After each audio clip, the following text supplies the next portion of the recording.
guys, bersama saya lagi dalam Orek Novel Channel dalam segmen Suara Orang Kampung.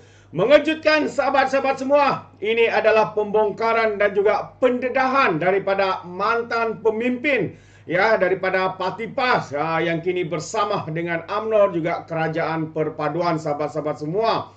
Apa yang mengejutkan saya satu kenyataan beliau bahawa ada sesetengah katanya apabila mereka memakai saja serban, memakai saja jubah putih, mereka akan diustadkan walaupun mereka tidak bergelar ustaz ataupun ulama.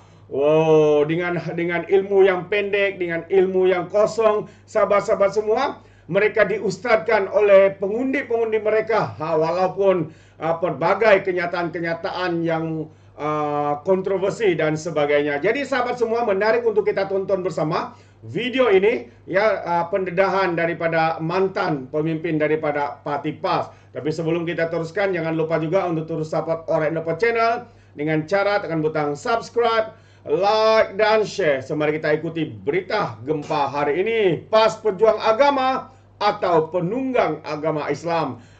Itu dia sahabat semua. Kerana yang menjadi modal kepada Parti Islam Malaysia berhadapan dengan UMNO ialah modal Islam. Betul ke tidak? Betul ke tidak? Betul ke tidak? Itulah yang dijadikan modal. Bila kita melihat ucapan Tuan Guru Haji Abdul Hadi Awang, walaupun saya dah keluar PAS, bukan keluar, berhenti PAS. Ada beza berhenti dengan keluar berdasarkan perlembagaan PAS. Saya kekal memanggil beliau Tuan Guru berdasarkan sejarah penghormatan saya pada beliau. Kerana kita diajar untuk beradab dengan guru kita. Lahirlah amanat Tuan Guru Haji Abdul Hadi Awang pada 7 April 1981 di Bangor Peradun, di Parlimen Kuala Nerus. Yang menyebut kita menentang UMNO bukan kerana namanya UMNO. Kita menentang Barisan Nasional bukan kerana namanya Barisan Nasional. Kita menentang mereka kerana mereka mengekalkan perlembagaan penjajah, perlembagaan kafir, perlembagaan undang-undang jahiliyah. Nampak lancur saya sebut. Yalah, sebab apa lama. Yang kita duk hafaz, lancar lah. Duk hafaz. Daripada muda, saya masuk PAS tahun 89, ketika tingkatan 4. Keluarga saya semua UMNO, mak ayah UMNO semua. Masa datang borang UMNO baru tu, saya tukang isi borang, saya tolong sign bagi pihak mak dan ayah saya. Tapi saya masuk PAS umur 16.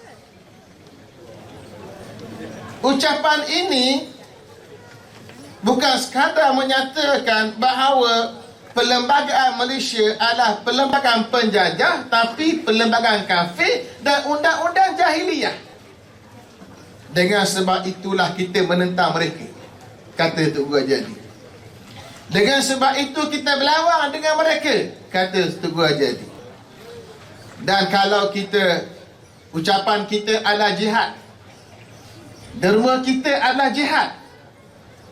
Kalau kita mati berlawan dengan puak-puak ini, mati kita mati Islam, mati syahid. Ini fatwa. Maka tidak pelik orang-orang PAS bila menjadi ahli PAS, dia tak keluar daripada PAS. Kenapa? Kerana keyakinan dan kefahaman ini. Dia lawan UMNO, ini adalah jihad. Dia lawan tuan-tuan, ini adalah jihad. Kalau mati, mati Islam. Maka tak pelik berlaku peristiwa Mei Mali. Oh, kenapa Ustaz ungkit cerita lama? Memang cerita lama yang berakar umbi, yang kesan kita lihat pada hari ini hingga ke hari ini. Contoh paling mudah, ucapan Ketua Pemuda Sikh. Orang panggil Ustaz walaupun dia bukan Ustaz.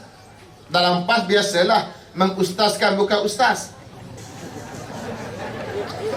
Letak kopiah, letak serban sikit, baca ayat Quran 1-2, kira ustaz lah tu. Mengustazkan orang dengan pemakaian.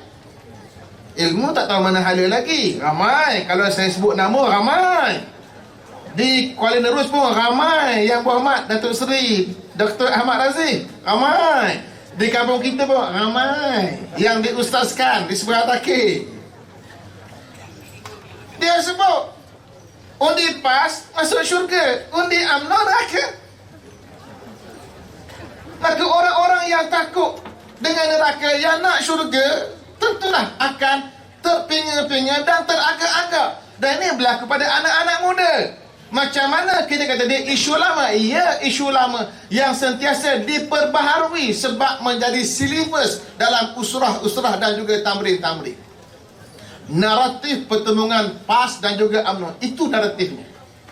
Maka tidak pelik sekarang pun tuan-tuan boleh tengok tulisan-tulisan Tuan Guru Haji Abdul Hadi Awang menerusi minda Presiden yang bila saya tegur sikit, kawasan PAS akan hentam saya, hentam kromo, maki hamun, tak ada seorang menjawab tulisan saya secara ilmiah. Saya kata saya mencanggahi Presiden PAS dengan hujah dan ilmu. Tak setuju dengan saya, hujah dengan balasan ilmu. Tapi tak balas dengan ilmu. Sebab dalam PAS ni pun ada ustaz yang bukan ustaz diustazkan, dan ada pimpinan ulama yang tak boleh mengaji pun ada kat universiti. Oleh kerana ia masih meraja dan menjadi naratif perjuangan menerusi ucapan tulisan Tok Guru Haji Hadi, maka kita kena sebut perkara ini bahawa Islam yang diperjuangkan oleh PAS boleh mendakwa dia perjuangan Islam. Jangan nafikan UMNO perjuangkan Islam. Hari ini budaya fenomena bertudung, siapa yang melorongkan hingga akhirnya hari ini jadi fenomena? Kalau tidak kerajaan yang menjadi kerajaan tahun 80-an menjadi dasar dalam pendidikan. Siapakah kerajaan itu? Parti mana jadi kerajaan pada ketika itu? UMNO. Kalau hari ini, kalau di Kelantan, Tok Guru Aziz sebut kita tukar akaun kerajaan kepada Bank Islam, itu jihad kita. Tapi siapa yang buat Bank Islam? UMNO. Kalau tak dibuat Bank Islam, tak ada tukar akaun pada Bank Islam.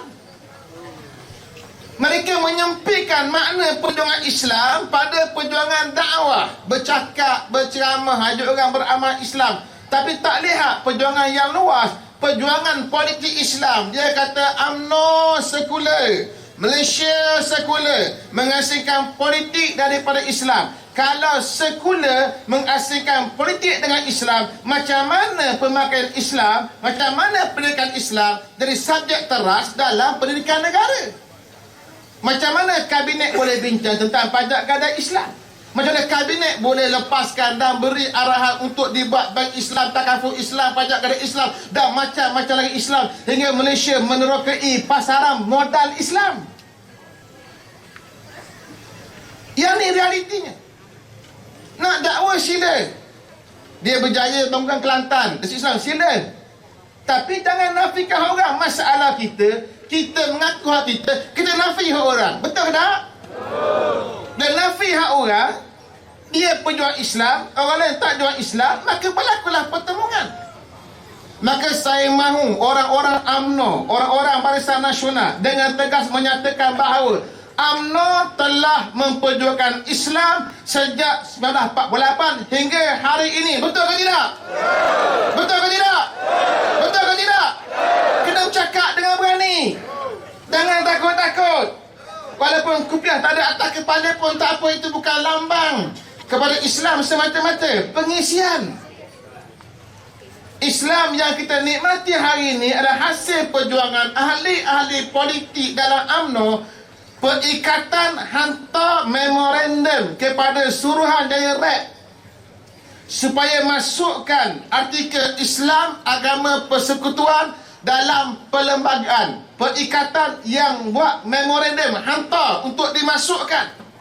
Berarti Islam dalam perlembagaan itu hari ini adalah perjuangan daripada perikatan yang hari ini dipanggil Barisan Nasional. Betul ke tidak? Maka sebab itu kalau hari ini PAS mendakwa bahawa Barisan Nasional UMNO tak perjuangan Islam, terbatal. Bukan hanya mereka. Kalau betul mereka perjuangan Islam, jangan nafikan perjuangan orang lain. Ini perjuangan besar mentadbir memerintah dengan cara Islam yang dah dipelopori oleh UMNO Barisan Nasional. Hari ini, cuba tuan tengok modal pilihan raya menjelang PRN. Apa dia modal pilihan raya PAS? Dia tak bincang sangat tentang tata kelola. Dia tak cerita sangat tentang kejayaan Kelantan, kejayaan Terengganu. Yang duk bincang tentang Islam terancam pasca kerajaan perpaduan. Betul ke tak? Dia kata Islam terancam. Modal ni, modal kita dulu tahun 2018. Masa tu UMNO dan PAS bersama. Dengan melihat apa yang berlaku selama 22 bulan. Dengan sebab kesilapan Pakatan Harapan pada ketika itu, PAS dan UMNO bergabung dan bawa isu Islam terancam hingga akhirnya bersatu keluar daripada Pakatan Harapan kerana bimbang kekalahan dalam PRU, kerana melihat 7 kali PRK berturut-turut bergabung PAS dan juga UMNO boleh menang besar. Maka mereka keluar, dia ambil alih kerajaan. Tapi adakah modal itu boleh kita pakai pada hari ini? Tak boleh pakai dah. Sebab komitmen kerajaan perpaduan yang diterajui oleh Datuk Seri Anwar Ibrahim tentang Islam sangat jelas. 1.5 bilion peruntukan untuk JAKIM untuk laksanakan Islam. Bila tak ada modal nak serang kerajaan perpaduan, dia pun serang satu isu, kalimah Allah. Dia kata kalimah Allah terancam bila mana kerajaan perpaduan menarik balik rayuan ke Mahkamah Rayuan. Majlis Ulama UMNO keluar kenyataan awal-awal lagi. Kita kata bahawa kalimah Allah telah dinoktahkan oleh Majlis Raja-Raja, oleh Kabinet, oleh Pekeliling KDN, dan yang terakhir oleh Mahkamah Rayuan 2013 dan Mahkamah Persekutuan 2014 bahawa kalimah Allah hanya milik orang Islam. Itu nuktah. Siapa jadi kerajaan masa itu? 2013, 14 siapa jadi kerajaan? Kenapa selalu nak jawab ni? Masalah. Siapa jadi kerajaan? Baru sedap nak ceramah. Baru sedap nak kempen pilihan raya. Tak buat cetar tu selalu sangat. Jawab lah. UMNO yang mempertahankan kalimah Allah dan menoktahkan kalimah Allah adalah hanya milik orang Islam. PAS, pandangan PAS pada ketika itu menerusi ucapan tu gua jadi ialah dia kata orang bukan Islam boleh guna kalimah Allah dengan syarat tidak mengelirukan. Saya ulang balik. Pendirian Tugu Haji Hadi dan termasuk itu dipegang oleh PAS sebab PAS dia ikut Tugu Guru kan. Kalau kata A, B, B, Z, kalau Z, Z lah. Majlis ulama, majlis syura ulama ke, kalau tu kata A, ikut belaka.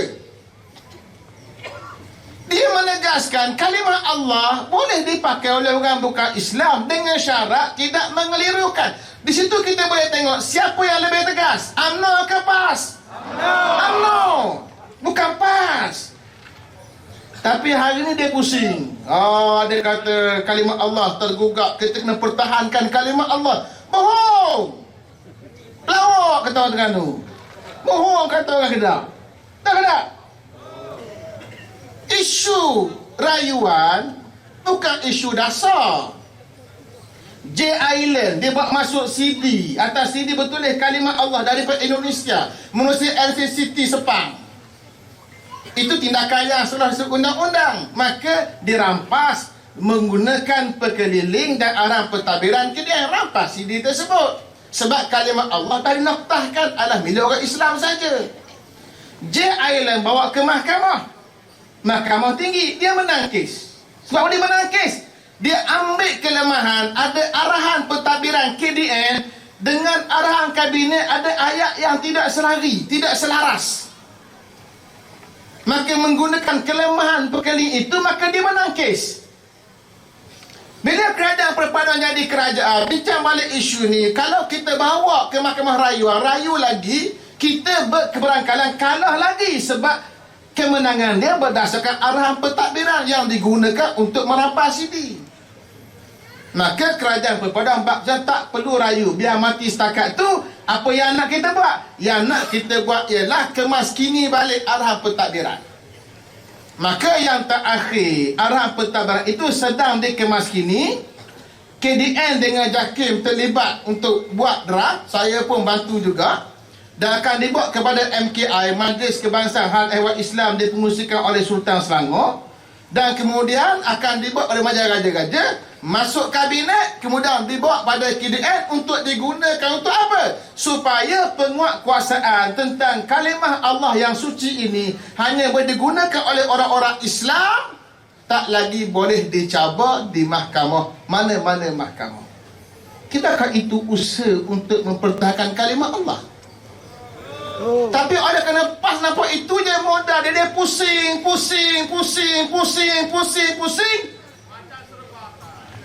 Macam pusing serba.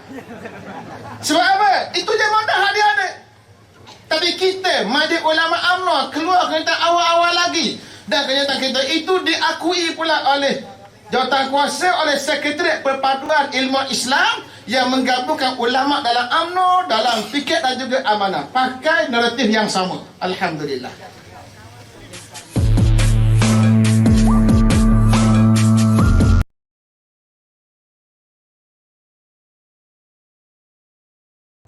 Itu dia sahabat-sahabat semua, satu pencerahan yang padu ya daripada mantan pemimpin daripada UMNO. Dan kita boleh nampak sebab berbagai pendedahan ya, pelbagai pembongkaran juga yang dilakukan sahabat-sahabat semua, yang selama ini ramai di antara kita yang tidak memahami ataupun tidak mengetahuinya. Dan ini sebenarnya membuktikan ya bahawa PAS ini adalah parti, walaupun namanya parti Islam, tapi sebenarnya banyak perkara yang disalahertikan ya, banyak perkara yang seperti mana yang didedahkan hanya kononnya menganggap mereka pejuang tapi tidak kepada orang lain. Ini antara satu tindakan ataupun kenyataan yang boleh kita anggap sebagai satu kenyataan yang menyesatkan sahabat-sahabat semua. Dan juga saya percaya orang selalu katakan di luar sana ini adalah penunggangan agama sahabat-sahabat semua. Oh, itu dia. Jadi terbaik ya apa yang pencerahan daripada mantan pemimpin PAS ini, memang terbaik apa yang beliau bongkarkan, dedakan kepada umum secara terbuka. Itu dia. Jadi sahabat semua, sekiranya anda mau memberikan sebarang komen, anda boleh berikan komen anda dalam ruangan komen. Tapi ingat, komen dengan cara berhemat. Jangan menjadi seperti Walan Walautit, lebay-lebay dan juga geng sapu bersih. Ya, apabila memberikan komen penuh dengan hasutan, kebencian dan juga fitnah melampau. Jadi sampai di sini saja. Terima kasih kerana sentiasa memberikan sokongan padu kepada channel ini. Yang belum sokong itu jangan lupa juga untuk terus support dengan cara tekan butang subscribe, like dan juga share video-video yang ada dalam channel ini. Alright, so izinkan saya mengundurkan diri. Seperti biasa, peribahasa mengatakan, tapapun kangkap, 2 tahun keinginan. Dalam bahasa Melayunya, tepuk dadah, tanya selera. Sekian saya daripada Orang Dapat Channel. Kita berjumpa lagi dalam info dan update yang seterusnya. Sekian, bye-bye.